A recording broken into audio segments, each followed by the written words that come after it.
Tonight's just one and all Apollo friends welcoming you to Starfleet Universe on call. And tonight, well, we've got Barry, we've got Gary, we've got Jeff. Oh, sorry, we don't have Barry. Barry's not here. Barry and Gary, that's rhymed so well together, I totally forgot. But we have Doug, we have Gary, and we have Jeff. Okay. So, let me bring them in so you guys can listen to their beautiful voices. Hey, Doug, how you doing? Alrighty, how you doing tonight? How's everybody out there? I'm doing good. I'm doing good. My wife is currently visiting somebody. One of her friends across the way. They went to dinner, and then they are just chilling out together at her place, having some tea, talking.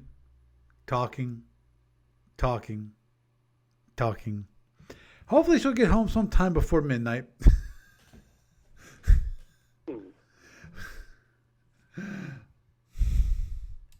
And Gary, hey, how you doing, Gary? Not too bad. Hope everyone's doing well. Good. Yep. I'm doing well. And Jeff, our trekker of the highways. How you doing, Jeff? I'm doing fine. It could be worse. Your wife's social calendar could also include trying to tackle a Tholian wedding cake. That would be very difficult to do. I agree there. And actually, it's going to be interesting. For the next 2 weeks, both my daughter and my wife are heading out of town. So. Oh, the life of a bachelor is for you. Yep, life of a bachelor. Well, of course, that means one person, 4 cats, 2 hands. You see the problem here? Feel free to come visit. Just don't run out of real milk. Oh, I won't. Traveler Con is this weekend. Yeah, I noticed that. Not going to it this year, it looks like, though, because, hey, similar thing. Like, hey, sweetie, what do you have going on this weekend? This, that, the other, and the other thing, and you'll be watching one of the boys at least during the entire time that I'm doing all this other stuff with one of the other. Okay. Well, I know where I'm at this weekend. Yeah. Firmly planted in this place. Yeah. Adulting sucks. Eh. It has its benefits, but sometimes it really bites. Yeah. I've enjoyed hanging out with my kids. As I've said many times, I'm not sure if I said it on the podcast. I think I have. Which is my favorite time was when my kids were 7 years old. They were old enough to recognize me and say, "Hey, Daddy," and we could go out, and I knew where they were. They wouldn't go roaming around with their friends and all. Life was simpler. I didn't mind taking care of them. That's I'm constantly taking care of people, because, geez, my wife, especially these days, she works not constantly, but her hours because she has clients, because she's a shrink and counselor, that she might be working until like 8 o'clock at night sometimes. And so invariably, I get off at 4, so I have time to actually make dinner. So I am the one who makes dinner. So, and what's the difference between that and making dinner for three young kids, and my wife, making and taking care of them too. No difference to me. So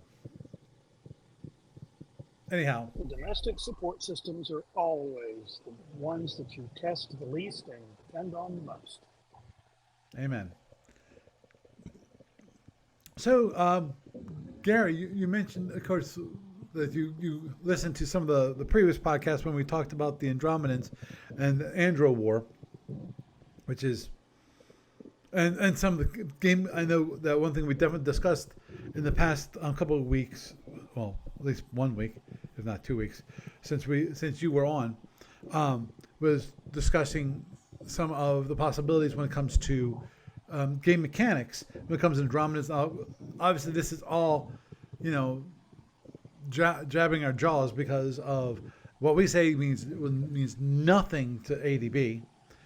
But you know, it's one of those discussions which is always interesting, at least to talk about what mechanics could be used to simulate this. Because obviously the one issue that we have is we're not game designers. We don't have the experience designing games. You know, you really have to hand it to the game designers completely, because things like Puerto Rico, even Monopoly, and these other games that were created by these game designers. It's like how do you have it so that you create a game which is fun to play, balanced, but not overly complicated? Now, there's certain things like Starfleet Battles, which I don't think is overly complicated, but it is complicated. And as I've mentioned multiple times on this podcast, where the great thing about SFB is it's quote unquote realistic, as realistic as possible, because which is due to the details in the rules. You know what the interactions are. You know, compared to these are how the systems work, how they interact. Well,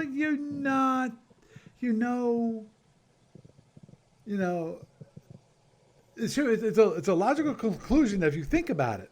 It's like, no, I don't want to have to think about it. I want to know what is that rule. Yeah.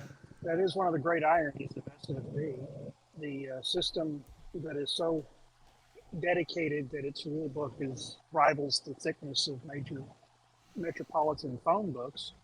But at the same time, it's only as complicated as it needs to be. And the designers go out of their way to not overly complicate what's already very complicated. Right. One of the great ironies. Oh, yeah. And as Iggy was pointing out, he doesn't think that SFB is overly complicated. And that SFB has an internal consistency, which is very true. And as I've pointed out multiple occasions to people, which is SFB is not really complicated. There's a thick rule book, yeah. But if you can actually boil SFB down to maybe 2 or 3 pages of general rules.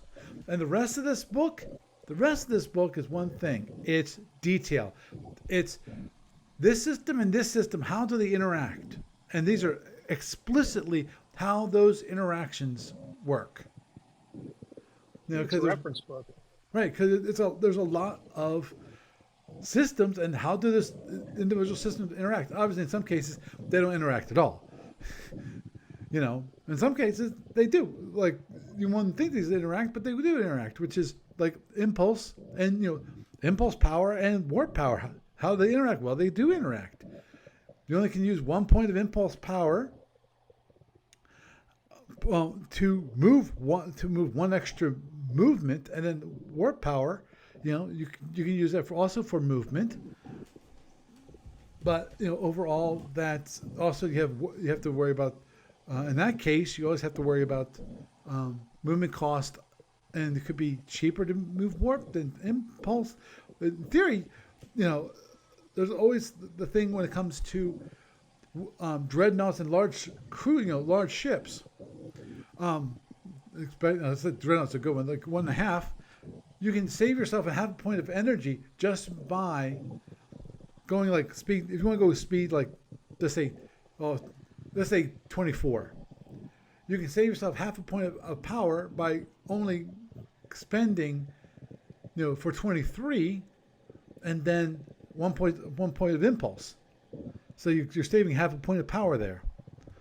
And every little bit of power matters. especially when you don't have enough. Yeah. And then, of course, then there's for those individuals who know this person's, and I have mentioned him before, which is Tim Sheehy. Tim Sheehy is the only person I know that has learned how to play SFB without a rule book. Oh yeah. Well, one of the biggest things about this particular game is that you can learn it in segments, and the segments individually aren't that bad, and you can learn all the little bitty bits of it, and then they interlock in different ways, and it's kind of like a big Lego game in one sense. You could literally ignore whole sections of it if you never have to play with those things. Mm-hmm. I mean, if you don't have anybody in your group that ever plays Booleans, for instance, you have literally no reason to spend any time worrying about how does web interactions work if nobody's playing it. Right, right. And that saves a huge time. But on the other hand, and this is a thing that I've noticed over the years is kind of a pet peeve for me. We may have discussed this in some long car drives before. Probably. And that is that sometimes people, when they try to redesign the game because they think it should work a certain way because of physics this and physics that, but it's kind of it's cut off at a certain point because even though it doesn't seem like it necessarily because you're making all these tactical decisions in the game when you're playing it, it's really a strategic level game when it comes to all the stuff in the systems and how they work. I mean, you're not actually worrying about individual crewmen X pressing the photon button and how that entire system works and whether it has, the proper wiring going. It's a box. You feed it the power. It goes boom, when you need it to. Preferably where it hits the other guy, not in the tube. Right. Yeah, it's a very simplified thing on many levels that could be way overly complex if they didn't cut it off at a certain point. Right. Exactly. Because one thing that could actually happen if they really wanted to really simulate it is have a delay between, okay, the captain says fire, then you have to communicate that to the weapons officer to fire the weapon. And there might be a delay or even there's a possibility of a miscommunication of what needs to be fired. That's always been something that I've been grateful that was abstracted out at the game engine level. And that is that I've heard 3 different takes on how long duration and system time an SFB turn is. I heard one time it was said it was 10 seconds. Another person tried to tell me it's a minute. The fact of the matter is it doesn't really matter because when you start dealing with theoretical effects like relativistic speeds, it just loses coherence past the point they want to try to simulate. And so you end up with instead of having the captain giving the order to the weapons officer who pushes a button which sends a signal down to the combat information center and then down to the individual gun turrets, then when the computer detects that the pendulum swings because the ship is tilted the right way and then the guns fire, and might be a delay of how many seconds in wet navies we have today, they just don't deal with it because it's just not the way the engine was designed. It was a level of complexity that had no value for playment. Oh, understood. But now, originally, the whole idea of one concept that was introduced that wasn't SFB, then people they preferred it not, which is plotted movement. The whole idea there was that the captain would have to tell okay, the helm, the person who piloting the starship, what I want you to do, and it was only through emergency actions like a HET that you actually would change direction.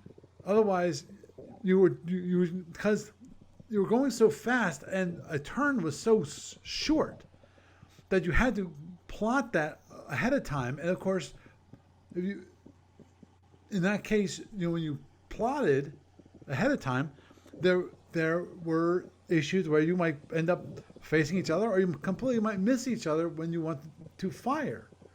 You know, or not be as optimized of a location. Which I still to this day I like that idea, because to me that is more realistic. Because I don't think that like when you're on a wet navy today, if you try to go, if you're going head to head with another ship, those ships don't actually move that quickly. They don't change headings that quickly. So You do have to think ahead. That's correct. so that, and then though obviously you have the ability to just to almost instantaneous say fire. Well, you say fire, and of course that order's been then followed down the chain. So it's not Right. instantaneously, but it's pretty close. I do find it interesting that one artifact of plotted movement remains even in free movement Starfleet battles. And that comes down to the dogfight resolution phase. You get one every 8 impulses, and according to the original plotted movement rules, every 8 impulses when you had a chance to review and change. Right, right. Of course, also the original rules, basically to speed up the game, would allow you to have different impulse charts. If nobody was going greater than speed 16, you could use a 16 impulse chart, or only. Oh God, I remember that. Only going up to speed 10, you could use a 10 impulse chart. Now remember, We tried playing with those with a house set of those rules under Captain's Edition back in the 90s, and we had one joker that would always go speed 17 to screw it up. really, Phil, really. Mhm. Oh yeah, sure. Well, the sad part is that Quentin was not a very good player when it came to tactics. He basically just ran up to try to overrun and fire an alpha strike at 0 in the center line. That's not the way to play. Don't get me started on that, because I still remember hearing about how poorly the Omegas were tested, and my understanding, from what I've heard, was that that's how they tested it. Is they not quite point blank range, but they come in, do an initial battle pass, bang, and see who was the worst for wear after a single battle pass. It's like, no. Initial battle pass is the initial battle pass. There's more tactics after that. That's when you're talking about how quickly you can reload your weapons, because normally your weapons are weapon status 3. Weapon status 3 means something special. Your most of your weapons are completely charged, or can be completely charged, and ready to fire on that first turn. But after that, then you have to reload. Okay, it might take 2 turns, it might take 3 turns. Of course, then the variable amount of energy and all. Weapon status 3 is most scenarios where you start at weapon status 3, you're so far apart from the other guy that you've probably got a turn movement closing anyway. But that's neither here nor there. Yeah, you're right. It's one of those things. You start off with a full board. You've got all your tools available to you. You have the Klingons and the other disruptor races, but the Klingons in particular tend to be saber dancers. They keep moderate ranges and oblique angles because that's just what works best for them, and time works in their direction for that. Right. The photon races, I say photon races, the Federation and anybody else who uses photons for Gene, whatever he reason, didn't. She some didn't. He didn't mean code that, Gene. ships He and didn't mean that. Orions. He didn't mean to say racist. He didn't, Gene. No frying pans, please. Are, They are empires, Jeff. just, They are I empires. just used 5 letters with that word. Just 5 letters with that word. Gene's a good shot. Be careful. Empires. Yes. Empires. That's a better word. Yep. Empires. And the thing is that they hit a little harder, but then again, they have to because they give it up on the fact that they are going to spend the next turn or more rebuilding their power base. And the thing is, most particularly with pre-refit ships, if you flash a D7 and a stock heavy cruiser, Federation heavy cruiser, if you throw the phasers in on the alpha strike on your rebuilding turn, if you want to keep the range open, you're going to have to pick and choose. Do I charge the phaser cap or do I load all 4 photons? It's that give and take until you figure out where your mindset fits with how you're going to play the game. All you're ever going to do is look at all these neat toys and not be sure how to ever use them. I mean, I started off playing the Romulans because I liked the idea of being able to do all that crunch damage all at once. And then I found out exactly how many different ways there are to mess with that. Mm-hmm. You know, it's like, you set up, you spend all that time, you throw 100 points worth of plasma at a target, you think you've got them cold, and then they weasel. Yeah, that little itty bitty shuttle, it's a nasty little bugger when it comes to plasma. Yeah, but you only got 4 of them. Well, cruiser. Maybe Yeah. 5. True, but the thing is that if you turn around and you do the math, it turns into a really ugly thing when you okay, it's going to be turn 13 or 14 before I'm going to have a shot to nail him with the full plasma salvo, and he won't have a countermeasure ready. And of course, if I can survive 12 or 13 turns, I'm probably not going to have carry shields anywhere. I'm probably not going to have a full set of power. I'm probably not going to have a full set of weapons. I'm probably going to have expended all of my continuous damage repair. I'll probably have blown up most of my EDR as well. Even then, it's just that, or I'm just going to sit there cloaked and get depth charged until he runs out of T-bombs and other things he can do nasty to me. Mm-hmm. And it's just the nature of the way the two races are built different. Empires. Races again. Also, Empires. It's also part of the tactics used through the approach. So there's that too. I mean. And as Izzy pointed out, of course, that's why they have pseudo. Really good to, over time. And as Iggy says, there's also pseudoplasmas. That's why you're given them, is to make your opponent guess. Is this real or is this Memorex? Right, and the great pains with that is that anybody who's ever tried to learn how to play a plasma race, particularly when they were in their greenhorn era, you turn around and you wish there was a tactical way to reload the pseudos so that you could keep them guessing, because some ships have I think some of the X ships have more than one pseudo, but most don't. And there are some ships that don't even have a pseudo for all their launchers. Yeah, but that's actually I'm pretty sure that's only in tournament play where they actually remove the plasmas, because I'm pretty sure in normal play, every torpedo launcher has a pseudo.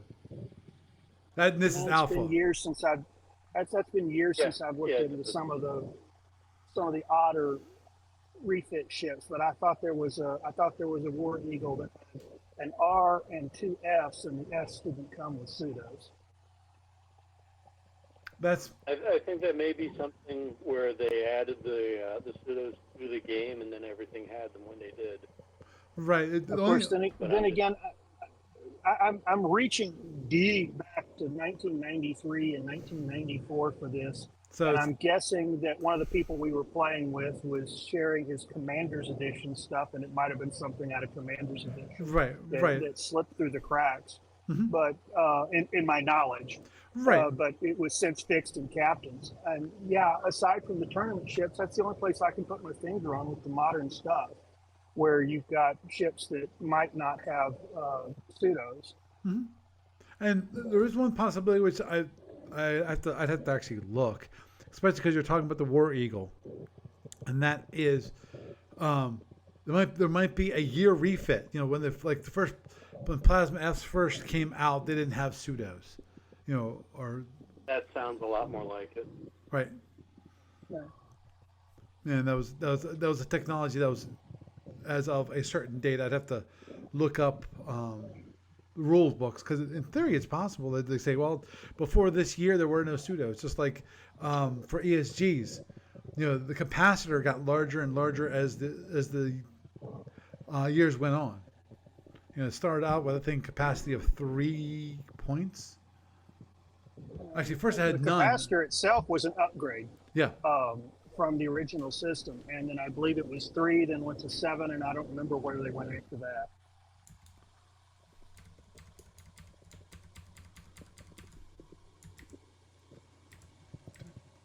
And ESG is another interesting system that saw a stealth refit when they simplified everything for Federation Commander, and it's like if you've looked at the differences between SFB and FC when it comes to ESGs, it it makes you wonder. They're still, I've heard they're still trying to figure out what they want to do about that and bring some of those changes to SFB, but I don't think that's coming off the no, drawing no. board Oh, anytime soon. the ones that the simplification and modification on FedCom to SFB. Just when it comes to the expanding sphere generators, where you can limit the effect from the entire 360 globe down to just one or more shield plans. Understood. Yeah, the one thing about that is that if I recall correctly, I mean this is, oh man, this is when FedCom first came out, and Lord knows there was a big uprising when it comes to this, which was the whole idea of bringing some of the ideas from FedCom back into SFB, and the Starfleet Battles players were so against it.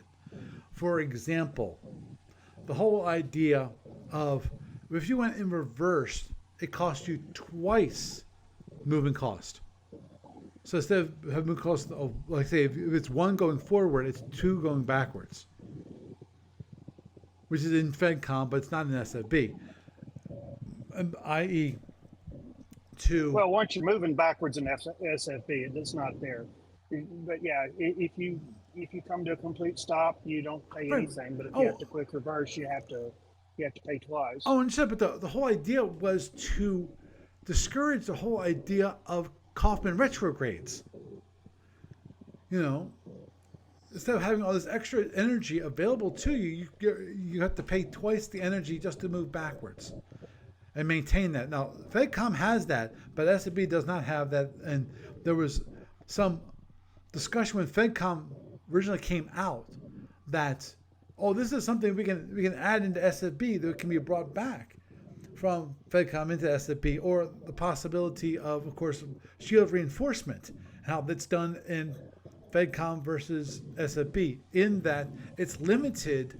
The maximum amount of reinforcement is limited by the number of batteries you have active on the system at one time.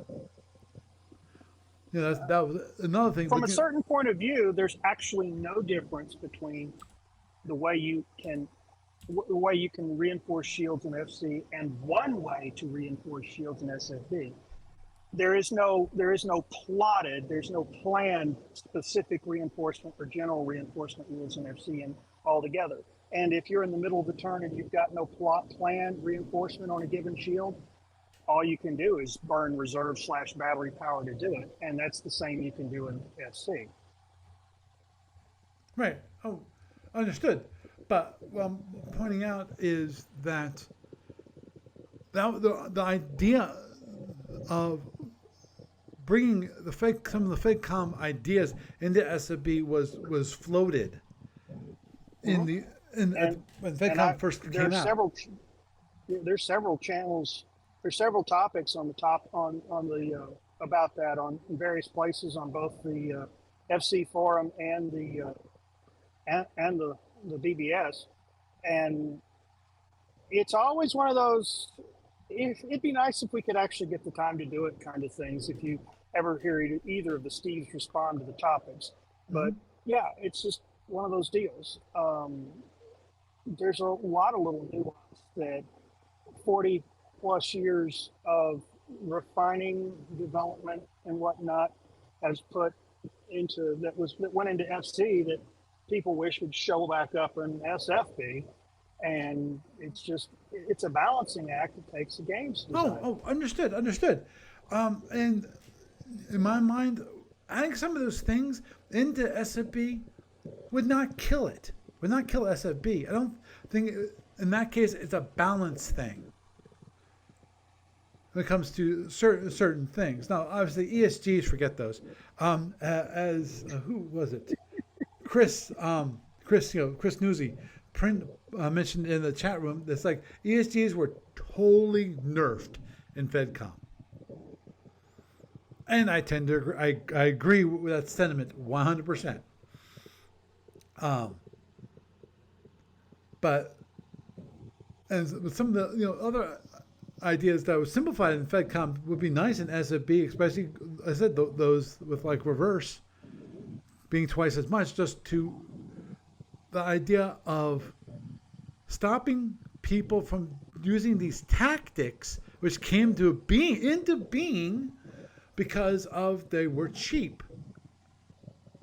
They weren't that expensive, so.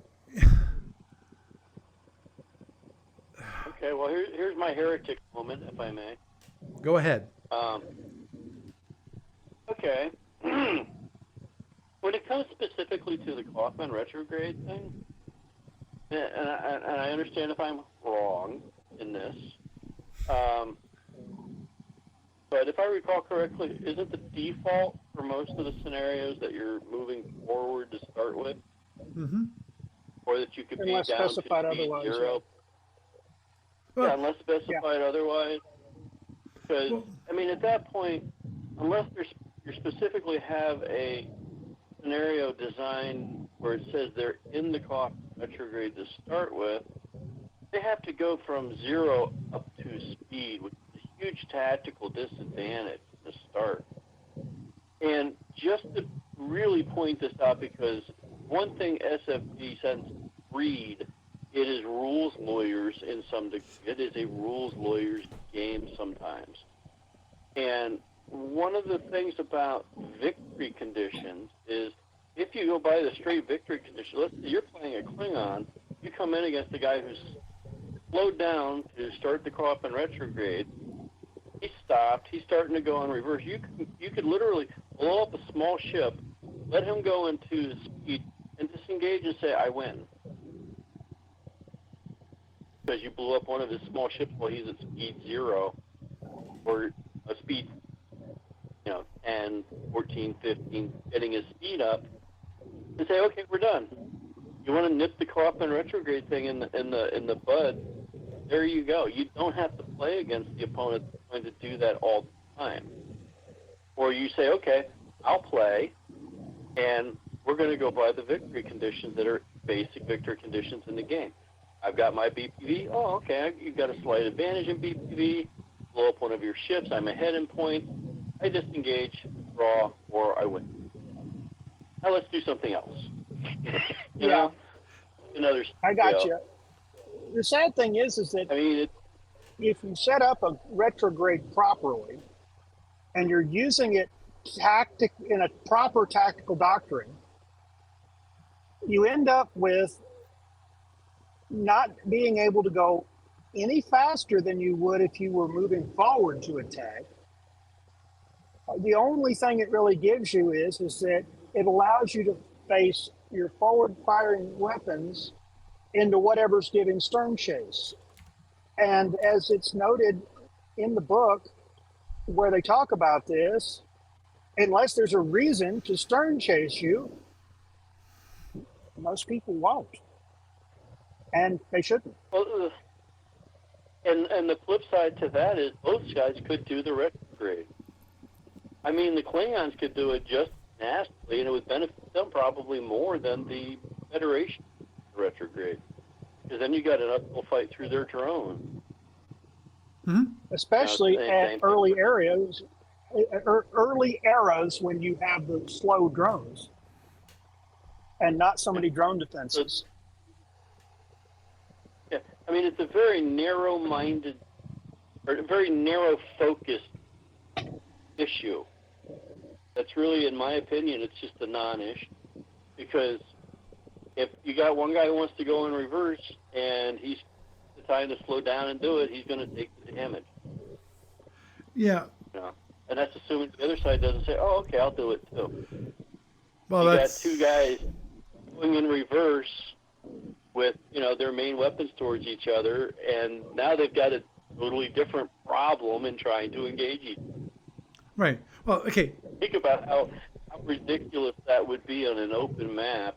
You've got a Gorn going in reverse against the Fed going in reverse, and they both have, even if he's bolting, it really changes the whole thing in a way that makes it kind of a farcical argument.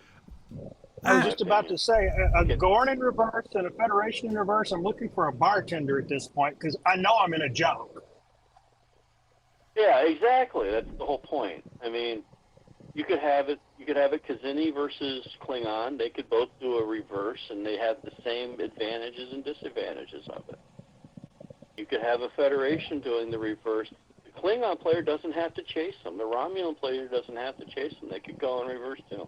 What puts them in the situation where you have to go throw yourself on their guns? It's like fighting against star castling. You don't I was have just to about go to in bring there that and up. Yeah, you don't have to go in and throw yourself on their strength. So it's a whole thing about there's a counter to almost everything in SFB. I mean, it's like talking about the issue of getting that overrun and dropping 100 points of plasma on somebody and then being able to counter it with the wild weasel. That only works so many times, and that assumes that the guy doesn't go up to speed 30 and maintain a high speed to outrun plasma if he's not tackled. And it's like there's counter after counter after counter, which is the thing that keeps the game going for a lot of people, is that it's not always a one-trick pony. And, Right. the thing about the reverse issue being predicated on, oh my gosh, this one tactic is so horrible that we can't defeat it otherwise, it's basically kind of horse manure in my opinion. Yes, I caught myself. Thank you. You're welcome. Well, I think Thank you. another issue is why they decided to make you pay twice to go in reverse was a byproduct of the way movement works in FC, where you can pay to move faster or you can pay to cancel movement. You can buy extra points or you can cancel points. And I think that flexibility combined with the ability to go in reverse would allow someone to, oh, you're not going to chase me? Well, then I'm not going to spend any more power to go in reverse. But that's just, I think somebody was successful in selling a solution to a problem nobody had, if I can be so bold. Oh, Oh yeah, agreed. That sounds a lot like it to me. 'Cause the games are so different, and yet they're the same universe, and they're so similar. It's just they're different generations of trying to do the same thing on slightly Yeah. different scales. And let's face it, when you've got, if you've ever laid down uh, a fleet versus fleet engagement, you know it's going to take a significant block of time just to get things set up and get turn one started. And each turn is going to take a specific amount of time. And you know, you'll have turns where it doesn't, where not much happens. But the thing is that when you put skull sweat in trying to reduce the overhead and make things simpler, well, you abstract out more pieces, parts of the puzzle that otherwise people might miss. And yeah, I can totally understand why the veteran Starfleet players looked on Federation Commander with a little bit of disdain, going, "Hey, wait a minute! We spent all this time learning this engine, and now you want to have all this new stuff come in and shake up our apple cart."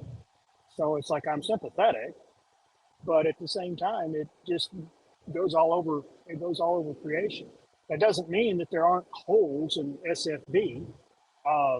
There are a few. I mean, we saw on the board recently, somebody was discussing alternate timeline Paravians going against Hydrons, and I believe the consensus was just don't, because the Paravians can't hardly generate any predictably decent concentrations of damage on the Hydrons, because the quantum wave torpedoes can get gatlinged into oblivion, and the Hydrons have lots of the things.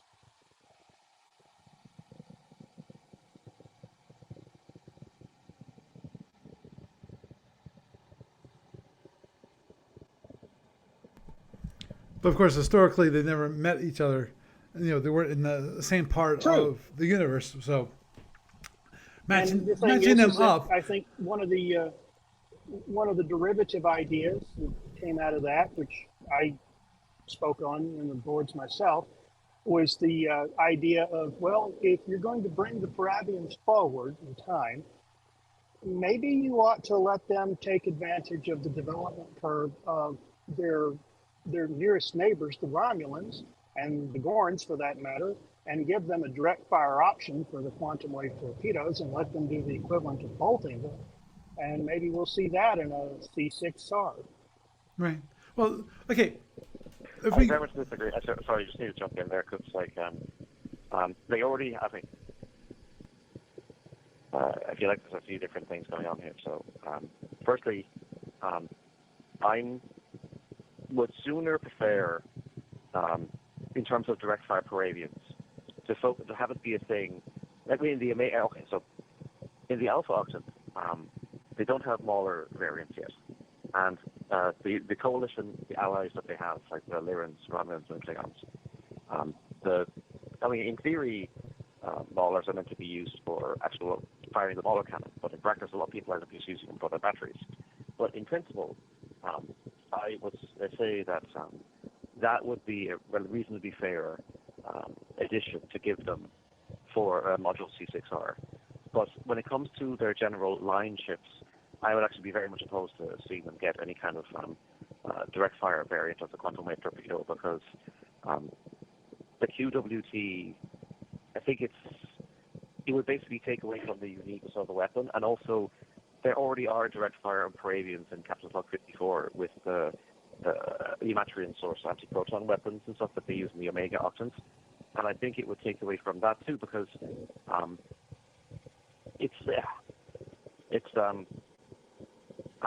when it comes to things that the quantum wave torpedo does or doesn't do, I mean, I myself am guilty of saying that, for example, I think that after Y180 they should probably have some sort of Speed 40 Sable option so that they can keep pace with the Sable torpedoes that the Gorns and ISC are throwing at them. But I wouldn't be in a hurry to add too many things aside from that to overload it and so forth. So I don't know if like I would be into it, like so because it's also in terms of like how you would actually present the faction to a new player, because in the Alpha Octans at least, part of it is basically when you're saying to them, okay, here's these ships, they have the same standard phasers as everyone else, and they have these thing called the quantum wave torpedo. It's relatively easy to learn. It has an overload function. Just bear in mind that they don't have any warp reactors, so if you're not overloaded, you'll have to keep your warp engines going.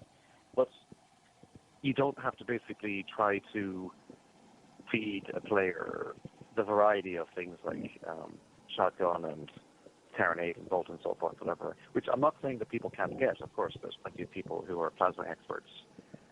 But at the same time, getting people to play some of the non-TV empires in the first place can be a challenge.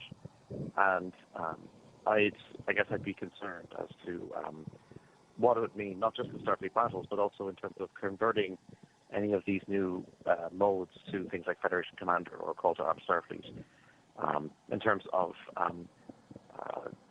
over-egging, I guess, in terms of what the Praevians and offer was supposed to be all about. And on the flip side, when it comes to the various Lost Empires, I guess I would sooner be curious as to what the Hydrants would be like if they're put up against the Carnivals, because they are on the same half of the map, or they would have been, as the Hydrants would be. And I mean, yeah, Death Bolts probably wouldn't, be that great in dealing with guided phasers, but the Carnivals have lots of other tricks up their sleeve. So I guess before rushing to modify the weapon as is, I guess I would be kind of more concerned to see. I'm not phrasing this very well, but yeah, just to kind of get a better sense about what's.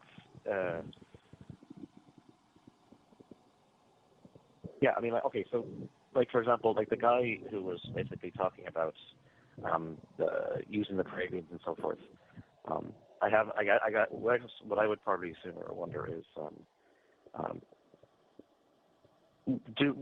if he or anyone else basically tries to use the Praevians either as they are in Module C6, either is in the middle years historically, where you're basically using unrefitted core and ISC chips, or you're using plasma Gs instead of plasma S, and you're using like other reductions here and there, like the ISC don't have their set phasers, for example.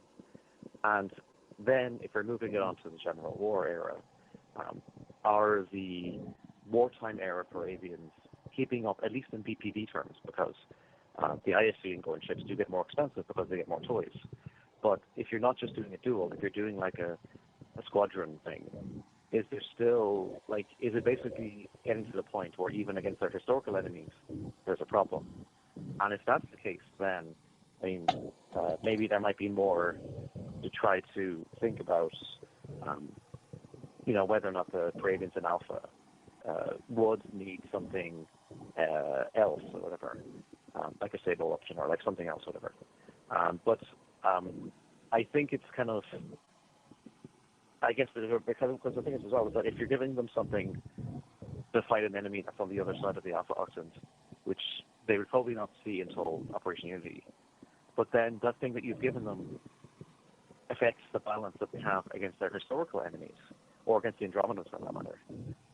Is that to the good overall, or is it to the bad in terms of like what the Empire is or is not about? I'm sorry if I'm not really phrasing all that. No, I see what you're saying. You'd like to see a little more care given to their niche of the universe, or the galaxy rather, and that makes perfect sense. And it's just this one particular instance brought up a point where you've got this one group of one empire. If they face off against another empire, they're going to lose. Just that's all there is to it. I can't think of another match like that where you've got the technology of the two empires are structured in such a fashion that one's going to be meat on the table and the other is going to wipe the floor with it. I mean, you could argue that the Win cluster forces could basically do this on anybody invading the cluster because of the cluster rules, but that's not that's environmental. That's not technological, and that's just it. You've got with the Paravians, they're in this niche where they have a couple of very interesting things, and it could very well be what if they decide to go with the direct fire mode, they might take a page out of the Hydran playbook, for example, and instead of having all their ships have quantum wave torpedoes, they have notable variants of their ships that are armed with the modern equivalent of a quantum cannon acting kind of like a fusion beam. But so you've got Hellborn fusion where you'd have quantum wave torpedoes and quantum cannons. Um, just as an aside, but you're right. The Mauler, it'd be nice to see if they get it, but aren't Maulers technically a restricted availability vessel to begin with? And they're not something you see a lot of? Or is it just one of those things that the books say they're rare, but everybody uses them as if they're common? Well, okay, so the specific scenario that the guy was just talking about was a base assault. So in situations like that, then a Mauler cannon would be more likely to appear. But in a general, small squadron or dual situation, but the thing as well is that I'm not entirely sure if the Paravians would be that badly off. Because, I mean, if the Hydrons have like a starbase and a full fleet sitting on top of it, then yes, the number of ships that the Paravians can assemble if you throw more in for good measure, find it very difficult to get past that. But I think in a broader campaign sense, like if you had, say, a squadron of Paravian war destroyers, or if you had fast raiders, and basically like the full range of ships that would be raiding or otherwise causing trouble within a given empire, then I think that the things might necessarily seem quite so bad, because Hydran ships, even they only have especially the smaller ones, they only have relatively few numbers of Gatlings on board, and if they're only using them to try to whittle down quantum wave torpedoes, then that's firepower that they're not using for any other purpose. And so if they're basically, and also because a lot of the Paravian ships, they're really raiding ships because they're designed to land on planets and they've got lots of boarding parties. So in a broader campaign, if you're a Paravian and you're trying to basically infest Hydran space, like in an open campaign, then you're not necessarily basically trying to muster your entire fleet to attack a starbase right away. You're basically almost like half Orioning it, where you're attacking maybe 20 different smaller colonies at once. And they're built for hit and fade. That kind of damage you're doing that way. So I guess the question would be, if people were playing a campaign because it sounds like as well that the Admiral's game is not really designed to go into that level of detail the way like I said, so it's not necessarily, giving enough breathing room, because there's no Module B or operations module that's kind of like halfway between SFB and Fed Empire rather. Right now, there's talk about a future product called Federation Emerald doing something like that. But I kind of feel like maybe the standard patrol scenarios or the standard Admiral's game, they don't necessarily if an empire is not solely designed to be like a high seas fleet in open space, then they're like the Andromedan even. I'm sure Paul was bringing this up, but where basically if you try to play an open map or open thing where the Andromedans are basically put under the same restrictions as a standard Alpha empire, then they'll probably lose because they can't defend their bases properly and they can't concentrate their forces. But if you let the Andromedans work as they work historically, where it's you don't know that the bases are there in the first place, and it's a race between finding the bases and his ships basically messing up your economy to the point where you start basically bankrupting yourself. Then I guess that's a different story entirely. So again, I mean, it's like, I mean, even against the Gorns and ISC, the Cravens are really, I guess, they'd be leveraging the fact that they're heavy on the raiding mission as opposed to, going more kind of brute force, the way that their enemies would prefer them to go. Because, like, if an ISC fleet, echelon shows up at a Caribbean base, whatever, then it might seem like it's got the advantage. But having all those ships clustered together at once means that how many ISC colonies are vulnerable to attack. So it's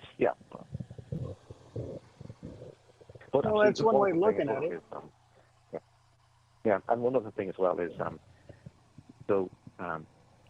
I mentioned in Captain's Log. Okay, so in Captain's Log 54, there's a set of 4 SFDs, playtest ones, for the Caribbeans of Omega, and those ones basically what they have is they have a different type of phaser called the anti-proton phaser. It's very dangerous up close, but the range is much weaker. But also it has these things called the anti-proton beam and anti-proton lance, and those are designed to be 2-turn direct-fire arming weapons. But the trick with them is the lance only works on ships of size class 3. But what the lance does is that when you arm it and you manage to line up the enemy on the front center line, then up to 3 anti-proton beams on the same ship double their damage output. So, say for example, if you've got a Caribbean heavy cruiser and you're basically taking out all 4 quantum wave torpedoes and you're replacing them with a lance and 2 anti-proton beams, then you're actually spending fewer points than overloading all 4 quantum wave torpedoes in order to output the damage along the front central row that ship can do. But at the same time, one other thing that the Caribbeans have is a problem with is because one of the drawbacks of having ships designed to land on planets is that they don't have as much room in the actual hull itself for extra stuff. So, like if you try to basically do a half and half, where you say basically take 2 quantum wave torpedoes and then 2 something else, you're not getting the ratio you need to leverage the direct fire weapons properly, and you're also reducing the seeking weapon capacity that would otherwise give you at least some sense of fire at a distance. So I guess a good example would be, I think Paul would be familiar with this, where in Omega, the Trobriand Empire, they have these weapons called implosion bolts and implosion torpedoes.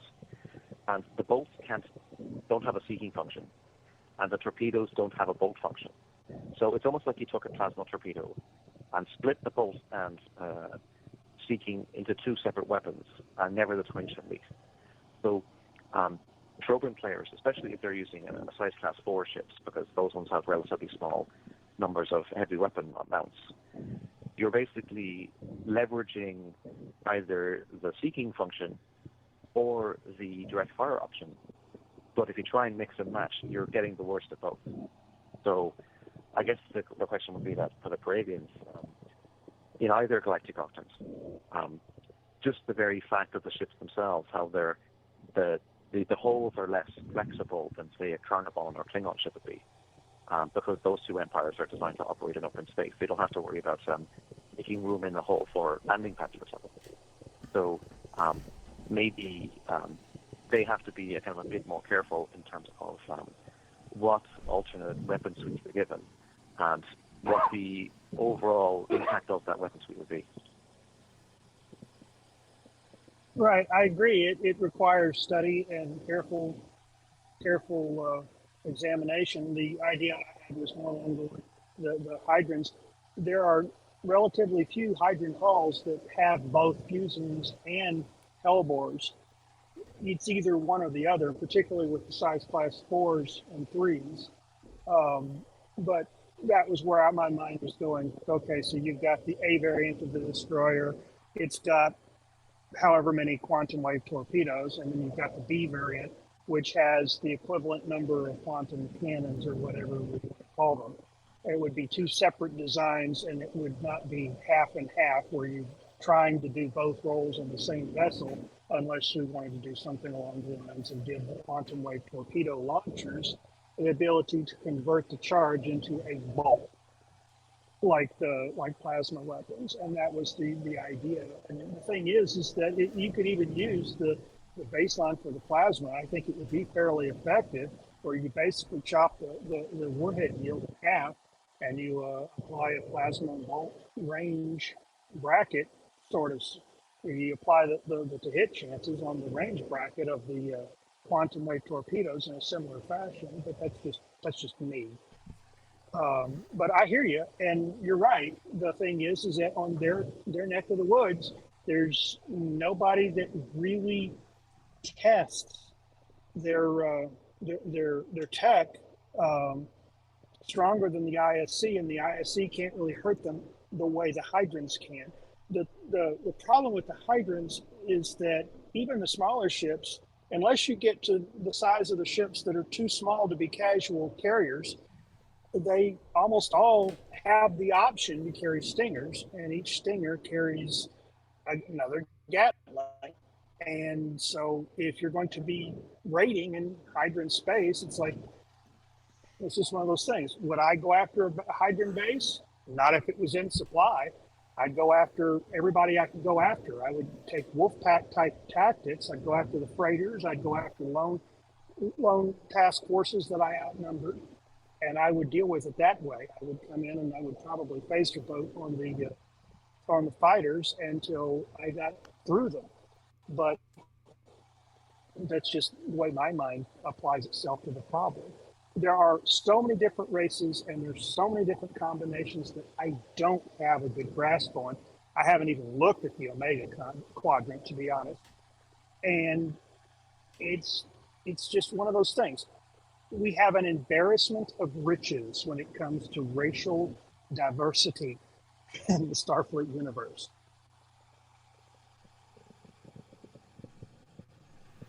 Well, I'm not sure how much longer Paul wants this to go on, but one final thing I might note is the Stingers only get those Gatling phasers close to the General War. Like in Federation Commander terms, if you look at the middle year ship cards that are in Briefing 2, they are basically only have Stinger ones, the same way that. But of course, in FC, that's just one of the things that's handy about FC is that rather than basically incorporating the refit or non-refit into the same thing, you basically have two separate cards, so that I guess it's easier to kind of picture the middle years as a distinct era in and of itself, because it feels like an SFB, it's very easily kind of lost, because I mean, if you're presenting someone an SFD and it's got all those faded out boxes, then why not use them? Like, it's the temptation of just jumping to I mean, people jump to the General War in NFC as well, but I guess what was I trying to get at? Yeah, so I suppose one of the things would be it might well be that because even it might be that the Bravians kind of in Module C6 terms, maybe they do peak in the middle years because they're at a point where their technology works for them, but no one else's technology can counter it in quite the same way. Because, like, if you look, for example, like a Gorn heavy cruiser only has 2 plasma Gs, and it's still got all the same phasers though, but it's much more balanced point value wise. And even like a Hydron Ranger, because back then they didn't have Hellbores, but even back then, sure, it's got all those Stingers, but they're Stinger ones. So the question as well, because the Hydron also has like lower warp powers when it got to B27. So is the Hydron willing to basically close the range with a fast-moving Paravian and risk, not having the power where they need it? Or, I mean, like, basically, so it's like, I'm not sure if I'm going to still feel like I'm not praising it that well. But, yeah, so, I mean, it's, there's, actually in Fed Commander, there's already, like, a thing in terms of, does Plasma have a problem? Because every ship has a positron flywheel, if you're playing like unless you're playing like a fixed, if you're attacking like a convoy or if you're attacking a base or something, it's more difficult for the plasma empires to actually land hits because enemy ships can just accelerate away from the plasma so quickly. I suppose even in that game system, there's like a few things that could potentially be tweaked, which whether they will be or not in the story. But yeah, I don't know. I mean, I would actually suggest. I mean, if you have some time in the future to have a look at some of the makers, that is pretty interesting. But otherwise, I feel like I'm running out of steam here. But no, actually, okay. So one final thing is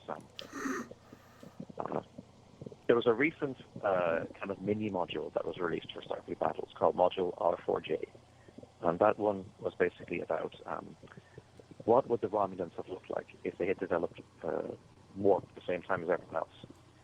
And there's a bunch of alternate eagles that they have, like with various levels of warp energy. But there's also alternate timelines because if the Romulans have X, then the Gorns have to do Y, and then other empires do Z or whatever. So there actually is one of those alternate timelines where the Paravians actually become the Alpha's pirates instead of the Orions. So when you see Orion pirate ships operating in like Hydron or Lyran space, they've got Paravians crewing them. So they have access to quantum wave torpedoes as default, but they still have the same rules for local technology that Orions have, regular Orions have. So, like for example, like if an Orion pirate in the Slender timeline is salvaging Hellbores and fusion beams and stuff, then the Orion ships that are being crewed by the Paravians in this alternate timeline can do that as well. So, I guess in that kind of roundabout sense, then I guess the quantum wave torpedo is part of a broader mix. But whether or not that should be backpedaled, backfed to the standard Paravians is another story. Well, I run myself into a corner on this one because I am applying logic that doesn't necessarily apply, and that is that if the Paravians can see what their neighbor or around long enough to see what their neighbors are doing, and as I recall, bolting plasma torpedoes was not a particularly recent development. It was something that was, I can't remember when they got the ability, the launchers got the ability to bolt their torps, but I believe it was middle era. And the doing it, I can't see why they would consider trying to figure out how to do it with their tech. As the raiders of the universe, they seem perfectly apt for it because their technology is really good at hit and fade. You strike a slow-moving, vulnerable target, you grab some largesse, and you go. You're not going to turn around and sit on a planet somewhere because that's not what you're built for. You're going to raid a planet, but you're going to carry your riches off. You're going to carry your winnings off with you. I do find it interesting. I'll have to dig into C6 a little bit more, and I will eventually dig into the Omega races. It's just a matter of time and acquiring the materials. Sad thing about it is that not everything's available digitally yet. That is true. Well, there is the PDF for the Omega Master Rulebook, which includes the rulebook and historical stuff from the first 5 modules, as well as all the scenarios too. So it's actually a really great resource, and hopefully it's not too expensive as well. But yeah, it's a good way to kind of get a broader sense of what's going on. Oh, and also because this came up a couple of weeks ago or last week or whatever, the idea about doing a hex map of the Magellanic Cloud.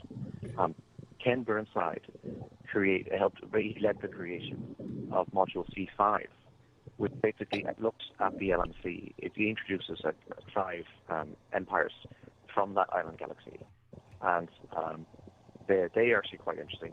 Although arguably they're better balanced than the Omega empires are, but there is a hex map in that module as well, which you can actually see on the ATB website. And so if you're curious about something that's different, but maybe a little bit more manageable than Omega, then yeah, the LMC stuff is pretty good in that regard. And so basically just to kind of now I was saying to this to Paul before, I wouldn't expect them to include a full-size LMC hex map based on C5 in a future Fed Empire Andro module. But I suppose in theory you could do a very vague abstract where you basically factor in some of the things that have been added to the universe or the timeline, and have them basically handled a little bit more finessey than in the original Operation Unity module scenario that was in our campaign that was in module C2.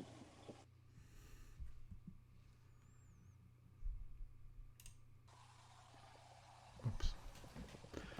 Yeah. Cool. Well, I think we'll wrap it up there, since it is getting late and I still got to put this thing together and I don't want to be going to bed at midnight. So, Gary, it was wonderful having you around. You have a good night. Have a good night. Doug, it's always a pleasure. Thank you. It was a pleasure being on. Yeah. Okay. Plug, and plug some more. We got 11 more days on the fundraiser. And then cash in or send back time. So there's that. Okay.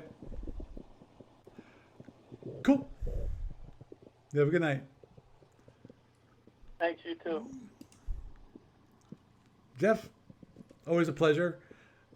You stay safe on those roads. I'll do it. We'll Okay. see you next time. Okay. Bye-bye. So, I had this discussion there about FedCom and SFB and Paravians and Hydrons and oh my. So with that, I am Paul Franz and I bid you a good night.